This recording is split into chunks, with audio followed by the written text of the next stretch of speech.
The South Fulton police chief detailing a new chase policy implemented after a fiery and deadly crash involving one of his police officers last month. We've been asking questions about the department's pursuit policy for weeks now, trying to learn more about whether it could have prevented the tragedy that happened. Well, our Elwin Lopez sat down with Chief Keith Meadows, all new at 6 o'clock.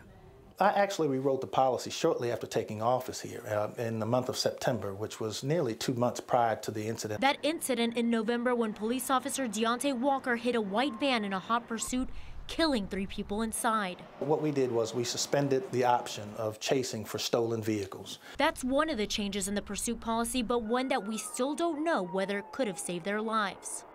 We need to sit back and evaluate all of the facts associated with that. But when we looked at the circumstances surrounding this particular theft of the vehicle, certainly we know that the victim was in the immediate presence once that vehicle was taken. In fact, the vehicle was running at the time. That would be hijacking of a motor vehicle, something that wouldn't have prevented Officer Walker from chasing that stolen car. Georgia State Patrol is handling the investigation while the officer is on paid administrative leave. It's a very difficult situation for everyone involved, and we want to make sure that we recognize that, not just for Officer Walker, but for those people that were in that van that night that the incident occurred.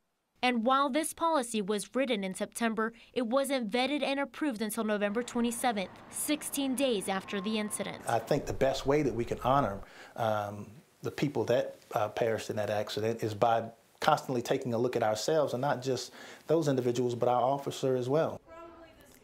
The police chief told me that the goal here, not just after this incident, but always, is to continue to give their officers the best tools possible. And they will be training and educating all of their officers on the revised policy. In the newsroom, I'm Elwin Lopez, 11 Alive News.